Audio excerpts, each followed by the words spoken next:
Welcome to the National Land Podcast.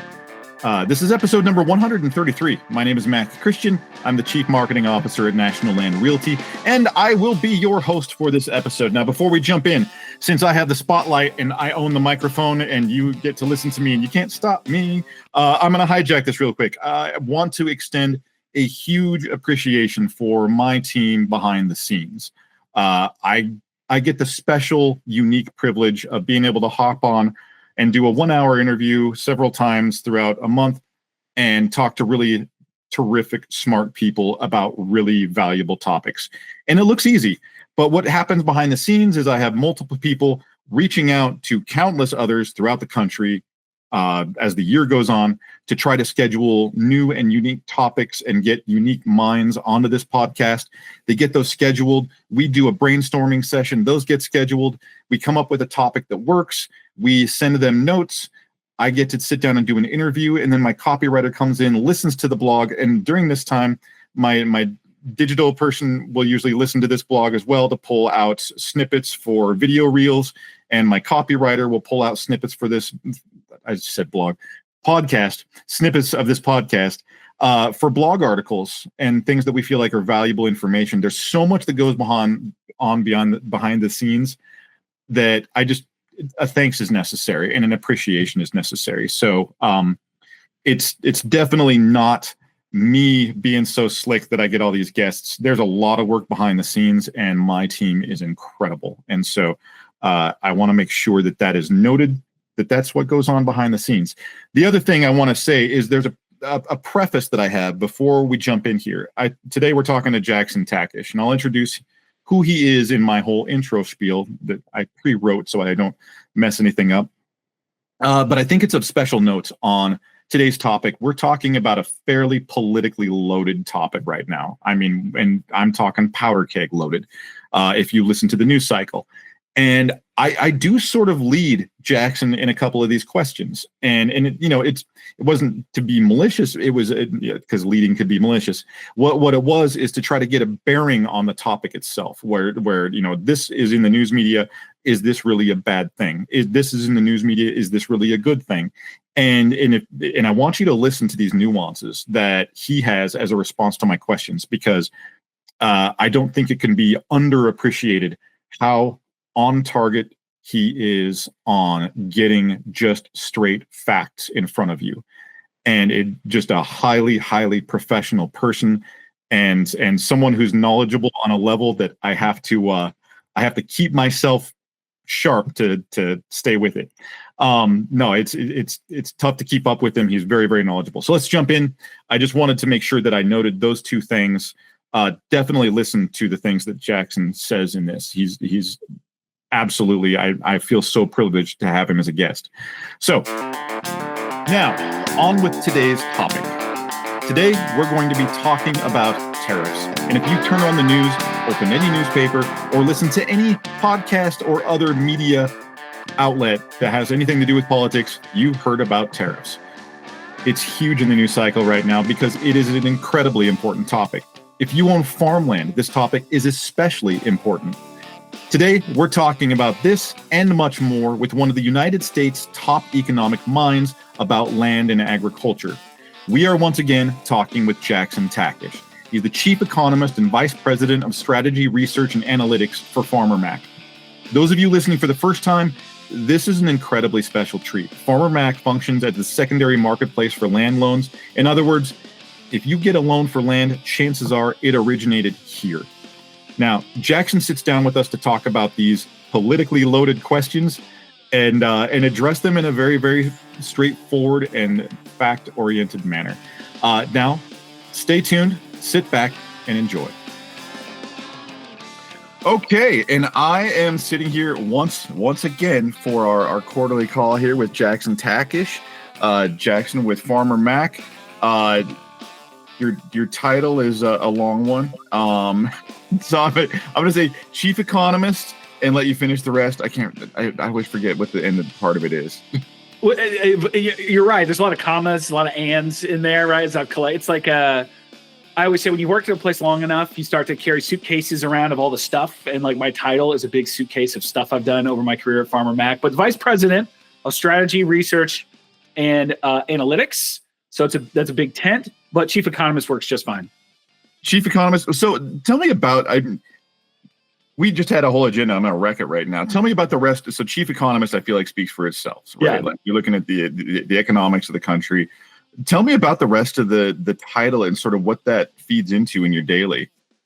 Yeah, well, I mean, I think the strategy part is a pretty easy one to sort of see where a chief economist might play a role in, right? So if you're thinking about the ins and outs, the complex web of causes and effects of a business's interactions in the marketplace, like strategy is a big deal. And so when you need to run an analysis of, hey, if we make this change or if we see this policy enacted, what does that do to credit profiles, to credit demand, to profitability, to new markets? That becomes the strategic element that says, okay, if all these things are happening, what do we need to do, continue doing, do differently, maybe do more of, do less of, to better position Farmer Mac in the marketplace to make sure that our ultimate constituents, right, farmers, ranchers, rural Americans, have access to credit at the best possible cost in the most efficient way. And that's the strategy part, right? Research, that's an easy one, right? What's going on in corn markets? What's going on in hay markets? What is it that might change in land values, right? That's all in the research. And analytics, you can't do any of that without data, without modeling, without a rich understanding of how these things interact and work together. So you put the three things together, you get SRNA. It's a very unique, I think, position to sit in where you kind of got all these things like mingling together. But that goes back to my experience here at Farmer Mac. I've worked here for almost 20 years, always in some sort of a research capacity. And so stacking all those things together into one position makes a lot of sense when you look at my background history and what the organization needs to do with all those things kind of combined. And so you're involved also, like, not just in the analysis and sort of, you're playing Rosetta Stone to the things that are going on around you, but you're also involved in the actual policy and the policy outlay for the future ahead. Sort of, you're involved in that part of the process and not just the research, right? Right. Yeah. I think of my team as sort of like a lot of guidance, a lot of assistance, for executive teams, decision makers here at the company to decipher what that roadmap looks like and make sure that we consider as many possible things as possible, like as many outcomes, as many options, as many bumps in the road that we may see, and try to get those surfaced and understand what they might mean to the outcomes for Farmer Mac and our stakeholders. Awesome. I'm glad I asked that. It's a good piece of information. So Jackson, and again, to kind of outlay again for anybody who hasn't listened, Farmer Mac is marketplace for, that's where ranchers and farmers get loans. They get it through their loan broker, who Farmer Mac is typically providing the back end for as far as the loan product. If you want to outlay that a little bit, you explain it better than I do, so I'm going to let you do it. you got the nuts and bolts of it. Yeah, you got it. So we're not a direct lender. Farmer Mac's a secondary market maker for farm mortgages, agribusiness loans, and infrastructure loans. What that means is you can't, no farmer or rancher can walk into a Farmer Mac office and say, hey, I'd like to get a loan. They go to the same places they always go. They go to their bank. They go to their maybe non-traditional lender. Maybe it's a credit union. Maybe it's a mortgage broker. They say, here's what I need. And then those folks work through our programs to offer long-term fixed rates, variable rates, revolving lines of credit. We have a whole suite of products that then get passed through that whole primary market. So the banks, the farm credits, the credit unions, all those folks. And then the farmer rancher gets the loan. The institution sells us the loan. So they're managing their risk, their liquidity, their capital access. And we just do that over and over and over again, thousands of times a month, a year. And our ultimate goal, is to increase the availability, accessibility, speed, efficiency, and lower the cost as much as possible for credit access across the country, right? We do loans in all 50 states. We see bankers access our products in all 50 states. it's a remarkable 30-year build to where we've gotten today, and really providing a backbone to that farm mortgage, agribusiness, and infrastructure credit market. Excellent. And thank you, because like I said, you explain it better than I do. Nailed it. You nailed it. Yeah. Sure, I did. No, so okay, let's jump in here. So what we faced in Q1, I would say the main news thing is new administration, new policies, and there's a lot of very, very new policies. We talked last time about the possibility of tariffs. They're here. We've talked about interest rate. There's been some maneuvering, but not huge news in that area. So let's kind of jump into it. Let's talk what we've seen in tariffs so far, and sort of what's happening as a result of those. Yeah, it's been may live in interesting times, right? I don't know if that's a blessing or a curse, but we're certainly living in interesting times, as we discussed, I think a couple points in 2024. Hey, what does a new administration possibly look like, from every angle? We're getting a lot of what was discussed, right? If you think about, you flashback to Donald Trump on the campaign, campaigning, making promises. What we're seeing out of Washington is very similar to what was promised on those campaign stops. So it's very easy for me to say, well, hey, what we talked about, like getting tariffs, well, that's what they're doing there, right? Trying to level the playing field through trade, changes in trade policy and tariff levels, in order to hopefully increase access to other markets across the globe, right? That's the goal, stated goal number one. Hey, let's make it fair. If we're going to have free and open trade, let's try to make sure that the levels are matched across the countries, and that is the stated goal. Ag bears a bit of an open chin to trade and tariffs, because about $1 in every $5 that a farmer makes comes from a foreign market. So about 20% of all of our farm income is derived from foreign markets. We make way more food in this country than we can possibly consume. And so we absolutely desperately need those foreign markets to be able to push food out into the world and keep prices from not dropping, but hopefully going up, right? Demand leads to higher prices. So when we start talking about trade, and tariffs and barriers to trade, ag bears a bit more exposure and risk than other industries. Now, certainly, steel and aluminum, and there's, lots of protectionism that can help support industries here in the United States. But ag is one area where we typically have a trade surplus, meaning we export more than we import. That's not true of many other industries. And so when we start talking about tariffs, a lot of folks in the agricultural space start to tense up, because we don't like to see disruptions to that demand source. We like to see trade. That is a huge source of demand for agricultural products, keeps prices stable and probably rising, and provides an outlet so that we don't see like a huge supply build, which is really detrimental to prices of agricultural commodities. So I think it's been a bullseye right now for ag economists and the impacts of tariffs. We're seeing some good things, some maybe not so good things, and we can talk about both of them. Ag, it's kind of like, do you want to focus on some of the countries specific, or are we thinking, do we want to go in that direction? Do we want to go into the commodities that are being highly affected, or do we want to just cover it all? I think all is a great one. Because so when we're talking exports too, you mentioned steel and precious earth metals and stuff like that gets exported.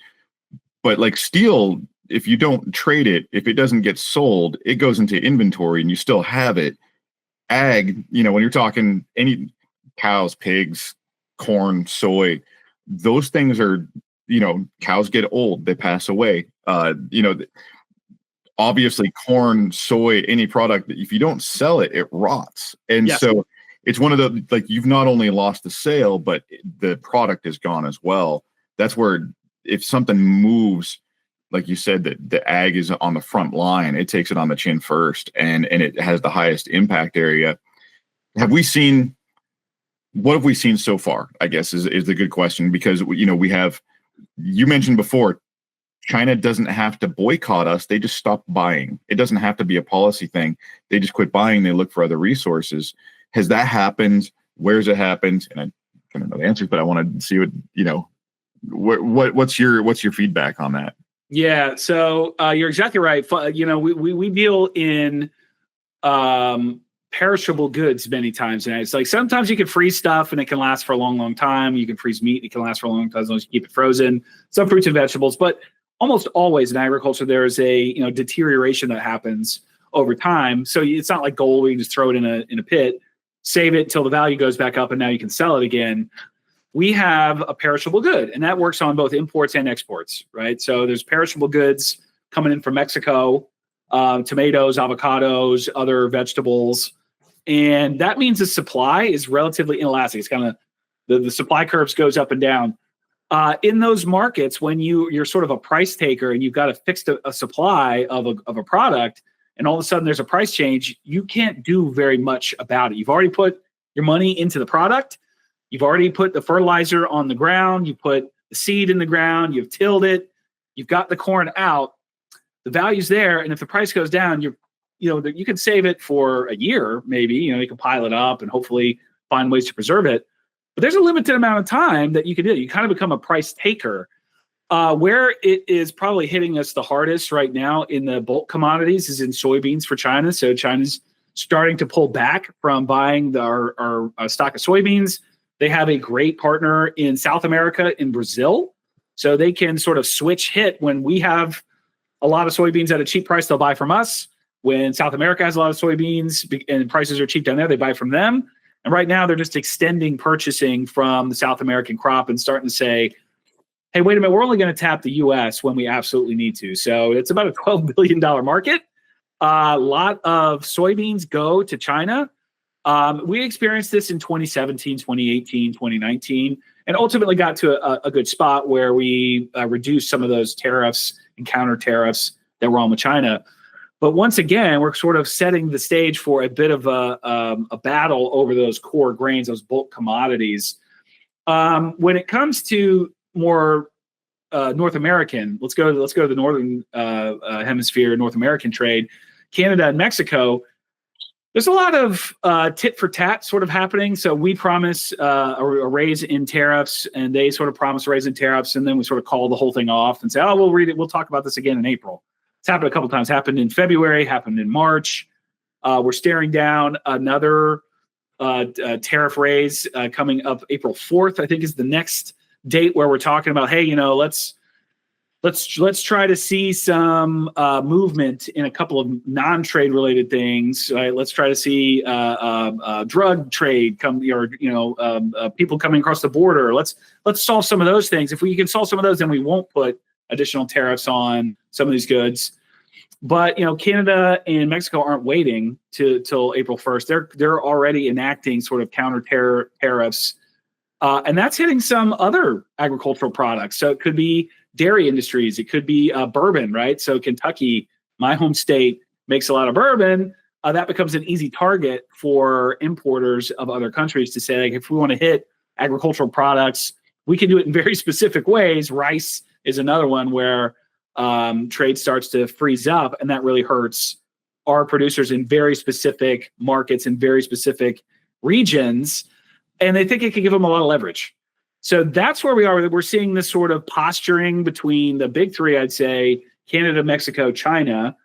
We're setting up a firm posture of we're going to add additional tariffs to try to level the playing field on other tariffs that you might have in place and give us a better negotiating spot when we, try to renegotiate the USMCA or China phase 1, phase 2. And they're not really backing down as much, maybe as they did in 2017, 2018. So we're in an interesting spot. I think April's going to reveal a lot of the cards that people are trying to set up and hold. Could be a bit of a showdown, right? Could be a bit of a staring contest between us and our three biggest ag trade partners. And that's the part that makes me nervous, is that, yes, we're doing these things to help other industries, but ag sort of becomes the dog that's easiest to kick from these other trading partners. And we see it in the commodity prices. We're starting to see it in the trade volumes. And you look at the futures curves, maybe starting to wilt a little bit in some of our top export commodities. It's all coming to a head at the end of March, early April. So when this, and yeah, exactly. We talked about what was upcoming in this new administration, and I think we covered most of the things that have kind of kicked into gear. It happened. Yeah. It all happened. So when we talk about what's coming up, we can look to a lot of replay. There was a lot of impact on agriculture the first time this administration was in, and that was followed up by subsidy. Is that what we can anticipate probably for the year ahead then? I think that's what most of the agricultural economists and my peers in, university settings and other agricultural focused industries and lending partners, that's what we're all talking about. So you look at the 2025 farm income outlook, was kind of a head turner, right? The USDA puts out their forecast 3 times a year. They put out their first look at 25 in February, late February, early March, or early February, mid February. I don't even know what time it is, right? Like things are going so quickly. But they put out their first look early in the year, and it was a big bounce in farm incomes. We were kind of trending down. We were seeing, maybe oversupply of some commodities that was bringing down prices. So I think a lot of folks were expecting a continuation of that, right? When we start to get to 25, we're seeing commodity prices shrink, costs continue to hold, so profitability's got to squeeze. And instead, the USDA released their numbers and said big bounce, back to like the 3rd highest farm incomes of all time. And so first glance, you look at that and be like, okay, great, things are calming down in the agricultural economy. But it turns out that bounce was caused by massive government support programs. Some of it authorized at the end of 2024. American Relief Act authorized $10 billion in payments to crop commodity producers based off of, hey, you're experiencing same expense levels, lower prices. We're going to help try to balance that out for you. Other $20 billion coming in the form of, weather-related relief. So people experience drought, storms, some loss related to climate events. Not really sure how all that gets paid out, right? So there's still some, I think, uncertainty around when all that goes out, but we know it's going out in March and April. We know it's going out. So the USDA says, boom, you've got the 3rd highest farm income in history, not because you've got revenues going up, but because you've got government support program payments that are kicking in. And we talk about it around tables, and say, is that something we can really count on, right? Lenders, when you're underwriting a risk, do you bank on the government support programs, or do you have to redline it and say, well, yeah, it's great for liquidity. Maybe you count it in your working capital, but that's not something we're going to count as recurring revenue. And so it's kind of in this weird area where you've got to consider it for sure. It's important to help level potential losses, liquidity, all those kind of things that are going to help farmers, sort of stitch together annual debt repayment or supporting expenses for next year, all those kind of things. But do you count on it for recurring revenue? I think the answer is no. So you know it's coming. You feel strongly that farmers and ranchers are going to get the support they need, particularly when policies are sort of interrupting, their commodity prices. But you can't really count on it for borrowing money, right? So it's a tough spot. I think.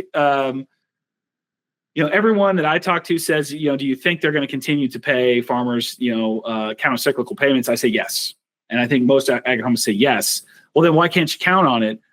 Because at any point it could stop, right? Like it's not based on the economics of growing stuff and selling food. It's based off the whims and the policy initiatives and to some degree budget available to sort of make those payments. And so it's in this weird limbo of yes, we think it's going to happen, but can you count on it? No. And it's like, how can it be both? It's a very unique situation where I don't anticipate them cutting it off, but I also don't 100% bank on the cash coming through. So when we're talking about this scenario, when you take it in combination with the drastic rise in land values over the last 4 years, We have agricultural land across the Midwest selling at all-time highs. And now we have, one, we already had high input cost. That's like, I think we joked about it, and I feel bad saying joked about it because the impact is real. But I mean, what we talked about was that once prices raise, like in this case, inputs, a company makes those profit lines. They generally don't say, I would like to make less profit, right, and drop the price. It's hard to see a drop in a value of a product once it raises, just generally. And we've kind of seen that. You've seen some leveling in some inputs. Those related to natural gas expense have played out, but inputs are still high. And we have land values that have shot through the ceiling, and now a tariff situation that is reducing the power, the price, the economic power of the product that's grown on that land. Yep. Is how bad of it, like that sounds like a bad scenario. I mean, just in general, there's a lot of people spooked. Like there's investment in agricultural land is drying up a little bit, and inventory of agricultural land is clamping down. We've seen it across the United States. I'm meeting with all of our state offices right now, going from state office to state office, and just trying to get the lay of the land. That wasn't an intentional pun. It was a good one. Yeah, it was good. I'm swinging for the fences right now. But I mean, we've seen sort of a stagnation in those markets. People are scared to move the land because of the impact that it's having on prices. Like I said, from an overhead view, it sounds like a bad situation. Is it? I guess is that from the perspective of where you're looking at it, is that sort of a bad situation? Yeah, yes and no, right? I don't want to say bad, less optimal. Yeah. So let's break it down from a revenue side. You got tariffs kind of whacking you a little bit, saying, hey, maybe your markets are going to be shrinking a little bit, either through counter tariffs or just friction, right? Friction reduces the ease of sale, increases the cost of sale, decreases the price, right? So you're going to get whacked a little bit through the demand side, through tariffs. On the cost side, you're still getting whacked a little bit through tariffs, right? Because we import a lot of our fertilizers and things like that. We got a pretty good store of that. But when you think about, hey, where do we get potash to like dump on, an increase, a P or N or K, comes from Canada or comes from Russia, comes from places that right now we are trying to exert a little bit of pressure. So you're getting whacked a little bit on the input side too. And so you're getting this like squeeze. And not only that, but everything costs more. If you want to buy land, it costs more to do that. If you want to buy seed, the prices are kind of holding up. So you're getting whacked on all sides. And the one place you're kind of not getting whacked maybe is your asset, your balance sheet's holding up. Machinery's come down a little bit, right? So there's some softness maybe in your machinery, but land is holding up. So you're able to sort of ride some of that equity out and keep it in. And hopefully, I think a lot of farmers built up a little bit of a nest egg. Working capital seems to still be pretty solid from 22 and 23 being pretty strong years. And then we've got these government payments kind of landing, in people's laps to help replenish some of that working capital. So you've got like maybe definitely pressure on crop producers for the profitability, but you still have a strong balance sheet. You still have some dry powder to survive some of that compression. And you start looking a little further out, and maybe there's some relief coming in 26, 27, and we've got the dry powder to make it through to that next turn of the cycle. So I'll say yes, I think there are some clouds on the horizon for people to start to really think about their next move, right? It used to be in 22, I'd buy as much land as I could, right? There's no land coming up for sale, but if there was, I'd buy it.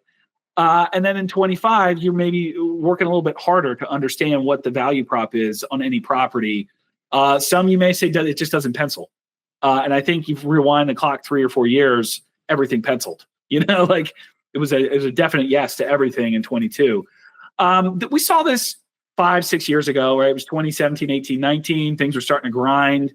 Prices started to soften a little bit in farmland, but it wasn't that bad. And really, it was more of a sort of a hump in the, you think about values kind of taking the up and to the right. it was more of a slowing, kind of crooked path, but we didn't see a lot of reversal. We didn't see a lot of upside down land values. I think that's kind of where we end up in this cycle, is you see maybe people not selling if they don't have to. And the land that does sell, maybe it's trades kind of a level. You're not seeing up and to the right, but you're also not seeing down and to the right. So you kind of end up in an equilibrium where people won't sell if they don't have to. If they do have to, they can get maybe level trades to where they are. They're probably not going to get, a 20% premium like a few years ago, but they're not going to sell at a 20% discount.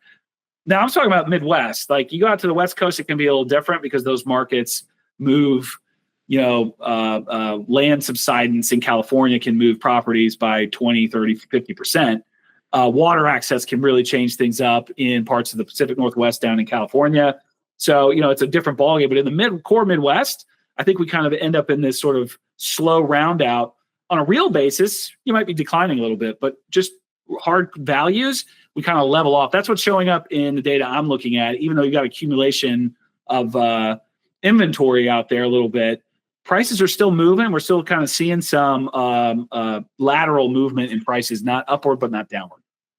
Yeah, and that actually does reflect what we've talked about just internally in our company, is what we're seeing are, I would call it wiggles. You'll see places where there is a tiny correction down, and there's also areas where you've seen, a little bit of an increase in land values, but no drastic correction, no drastic increase, sort of this. I mean, I feel like it's our most common thing that we've talked about is just a flat line, like a sort of a place of stability where things aren't moving tremendously fast, but there's consistent inventory, but not a lot of it. Is sort of what we're seeing nationwide. That's let's keep it that way, right? Yeah. Like I feel like things go haywire when you see either nothing on the market or way too much on the market. You see nothing on the market, people pay crazy prices for things. It's like irrational. Anyone buying a house, in the last 3 years has probably experienced that, where people are bidding like crazy premiums for properties. But the opposite can be just as bad when you have too much stuff on the marketplace. All of a sudden, buyers start to pull back and they say, hey, well, I'm going to wait till the prices come down, right? Like I'm going to wait for the right time to jump in. That can happen in land. We saw it in the 1980s. The farm crisis wasn't caused by, people selling because they wanted to. They were forced to sell, and a lot of times to pay off the loans that were gone that they could no longer service. When you saw a huge spike in available land for sale, what happened to the price? It plummeted.